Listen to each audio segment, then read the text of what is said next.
देखो जी, आप तो बहुत ही बुद्धिजीवी है, प्रेस वाले आदमी हैं जी।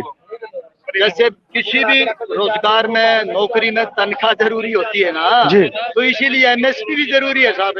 एमएसपी का मतलब है कि कम से कम कीमत, वाजिब कीमत नहीं, लाभकारी कीमत नहीं, उससे भी नीचे, बल्कि कम से कम मिनिमम सपोर्ट प्राइस, मतलब किसी की जान जीवन को सहारा देने के लिए मिनिमम, कम से कम जो है ना वो दाम है, उसको कहते हैं। इसलिए साहब, जैसे आपने सवाल किया ना कि एमएसपी क्यों जरूरी है, तो जैसे जिंदा रहने के लिए रोटी जरूरी है, रोटी लेने के लिए पैसा जरूरी है, और पैसा एमएसपी से आएगा, किसान के पास है। अपनी मूलभूत जरूरतें हैं, बच्चों की फीस है, अपनी बहन बेटियों की शादियां हैं, और मकान है, सिर ढकने के लिए कपड़ा है, पहनने के लिए, ये सब जुटाने के लिए जो है ना किसान को एमएसपी जरूरी तो है साहब। अब आज जो स्थिति बनी है, पहले बाजरा भावांतर में लाया गया, बाजरा भी एमएसपी पे कवर्ड है, नोटिफाइड है बाजरा।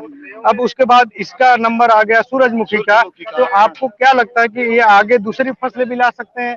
यही आशंका आप लोगों को कि एमएसपी खत्म कर सकते हैं धीरे धीरे? बहुत गजब का सवाल किया है हमारे इन जो है ना पत्रकार भाई ने, कि सरकार जिम्मेवारी से पीछा छुड़ाने के लिए एक बहाना, एक नया शगुफा ले आया, भावांतर योजना, भावांतर पूर्ति योजना। एमएसपी भावांतर पूर्ति योजना का मतलब है बाजार भाव, बाजार में जो किसान को मिल रहा है और जो एमएसपी का जो रेट है ना, उसके बीच का जो गैप है वो सरकार देगी। हालांकि उसको भी पूरा नहीं देती, वो भी दे देना तो भी शायद कुछ तो है ना हम थोड़ा बहुत समझौता कर लेते हैं। लेकिन वो भी, जैसे मान लिया कोई चीज 4,000 बिक रही है और उसका एमएसपी 7,000 है, तो 3,000 देना चाहिए। 3,000 के बजाय 1,500 रुपए दे के पीछा छुड़ाना चाहती है। तो ये आपने बिल्कुल सही कहा है, और ये सब किसान अब आपस में कानाफूसी भी करने लगे हैं कि भी कल को ये जो ना भावांतर योजना है, हमने इनकी किसी भी सूरत में मंजूर नहीं करनी है। क्योंकि आज तो ये, कल तो बाजरा के लिए के आए थे, आज जैसे पत्रकार साहब ने कहा सूरजमुखी के लिए आए हैं, परसों ये जो है ना हमारी जो है ना धान और गेहूं की फसल को भी भावांतर में लाएंगे, और आहिस्ता आहिस्ता हमें कमजोर करते करते हमारी इस एमएसपी की जो है ना जो सिद्धांत है उसको ही खत्म करने की मंशा रखते हैं। हमें ऐसा शक पक्का हो गया साहब हमारे लिए, जो आपने कहा। तो क्या लगता है सरदार जी की जो केंद्र सरकार तो अभी 360 रुपये बढ़ा दिए उसने, तो केंद्र सरकार का कोई आदेश यहाँ पे लागू नहीं कर रही है एमएसपी को लेकर के खट्टर सरकार?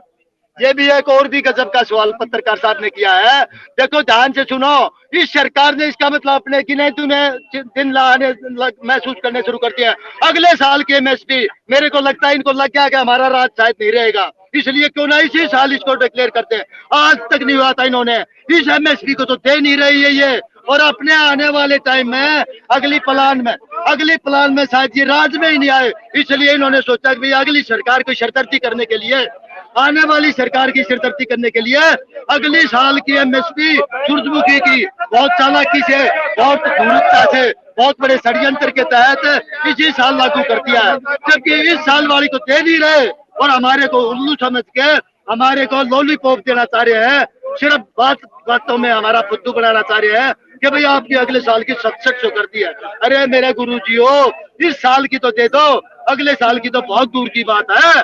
तेरा इसका मतलब कट्टर भाई, तेरे को लग गया है कि अगले साल आने वाले इलेक्शन में तने खुद मान लिया है कि शायद मैं रहूं ही नहींगा, इसलिए क्यों ना इसी साल अगले साल की भी डिक्लेयर कर दूं। बड़े शर्म की बात है इस कट्टर सरकार के लिए। कभी ऐसा हुआ था कि एक हफ्ते में 2 बार जीटी रोड जाम करना पड़े? हाँ, ये इतिहास में देखो पहली बार ये मुझे लग रहा। बिल्कुल जीटी रोड जाम करना, ये भी इतिहास में, काले कानून या किसी भी सरकार द्वारा बनाए हुए कानून वापस लेना दुनिया में ये भी इतिहास है। और जीटी रोड को हफ्ते भीतर 2 बार जाम करना, ये भी इतिहास है। ये ताकत, किसान की ताकत का द्योतक है, उसका सिंबल है। यह धर्म की ताकत का सिंबल है, यह हमारे मुद्दे की ताकत का संकेत है कि भाई जो है ना, जो देश की अर्थव्यवस्था, किसान और जीटी रोड दोनों देश की अर्थव्यवस्था है, दोनों की दोनों आज जाम हुई बैठी है। इस सरकार के लिए इससे बढ़कर शर्म की और कोई क्या बात हो सकती है। इसलिए न्याय देते हैं हम इस सरकार को, इस व्यवस्था को, इन लुटेरों को हम अपनी तरफ से थू थू करते हैं, मुर्दाबाद करते हैं, हो बर्बाद के नारे लगाते हैं। अभी कई दौर की बातचीत हो चुकी है प्रशासन में किसानों के बीच में, लेकिन बातचीत नहीं बनी है। आज फिर सरकार ने एक विज्ञापन छपवाया है, तमाम अखबारों में विज्ञापन छपवाया है कि भावांतर बढ़िया है, और पंजाब की आलोचना की है उसने। तो अभी जो जिस तरह से सरकार का जो एक्शन है, सरकार का जो रुख है, वो तो भावांतर पे कायम है। जो विज्ञापन से तो यही कम से कम दिखता है। तो आगे का क्या रास्ता, आप लोग यहीं पे बैठेंगे या दिल्ली जाएंगे? देखो जी, पत्रकार साहिबान ने जो सवाल किया है उसका सीधा सा जवाब है, यहाँ नहीं बैठने में काम चलता है, ऐसा दिख रहा है हमें। यहाँ बैठने में काम चल जाए तो सरकार को भी फायदा है, हरियाणा सरकार को बहुत ज्यादा फायदा है। लेकिन अगर हठ धर्मिता इसी तरह की ये जो है ना अपना हठ योग पे अड़े रहे, तो ये जनता है, ये जनार्दन है, ये कुर्सी पर बैठाना जानती है, तो ये कुर्सी से उतारना नहीं, उस कुर्सी को मुंह भी जो है ना डालना जानती है।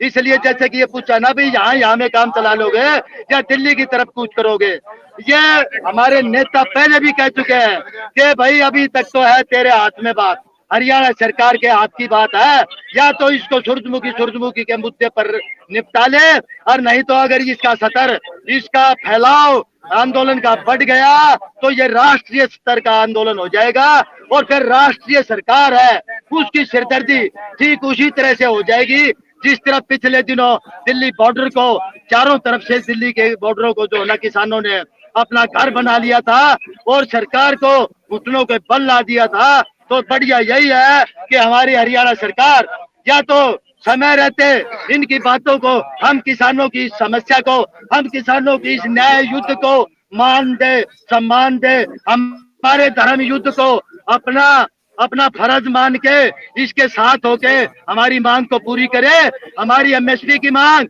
और हमारे नेताओं को जिनका झूठे केस, शर्म की बात तो ये है कि सरकार जो झूठ को सच साबित, कोई झूठ बोलता है ना तो उसको पकड़ती है कि तू झूठ बोल रहा, लेकिन जब सरकार ही झूठ बोलने लग जाती है, हमारे किसानों पर झूठे केस लगाए 307 के, तो समय रहते या तो उन झूठे केसों को वापस ले ले और हमारी एमएसपी की मांग को पूरी कर दे, नहीं तो आने वाला समय सरकार के ऊपर बहुत महंगा पड़ने वाला है। और ये जनता माई बाप है सरकार की, ये मुगालते में ना रहे, ये अहम और घमंड में ना रहे कि आपके चांदी के चंद टुकड़े आप जो रोज हम लोगों की जेब से लूटते हो, ये सारी उम्र ये आदमी के साथ नहीं जाएंगी।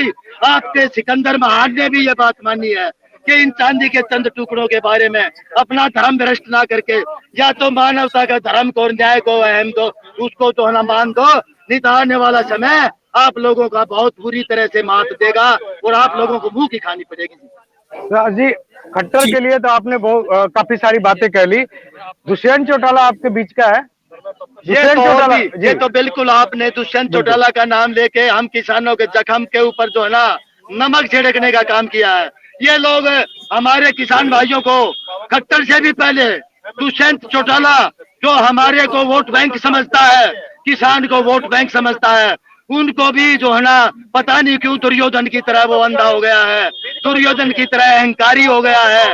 वो भूल गया है कि अपनी जड़ को जिस सीढ़ी के डंडों से, जिस जीने के सीढ़ियों से वो ऊपर चढ़ा था, उनको तोड़ता हुआ जा रहा है। उस जैसी बेवकूफी, उस जैसी महान मूर्खता तो शायद ही कोई राजनेता करेगा, लेकिन ये धन की लोलुपता, कुर्सी का लालच उसको अंधा कर दिया है। तो बहुत जल्दी उसको आने वाले समय में दुर्योधन की वाली, जैसे दुर्योधन की जांग को भीम ने तोड़ा था ना, किसानों का एकता की ये गदा बहुत आने वाले समय में इस दुष्यंत के घमंड की जांग को अपनी जो है ना इस किसान एकता की जो वो क्या बोलते हैं उसको गदा, उससे इसकी जांग तोड़ी जाएगी, उसको अपाहिज किया जाएगा और आने वाले समय में इसको जो है ना हरियाणा में पैर दिखाने के लिए जगह नहीं मिलेगी। इसको इतना लज्जित होना पड़ेगा आने वाले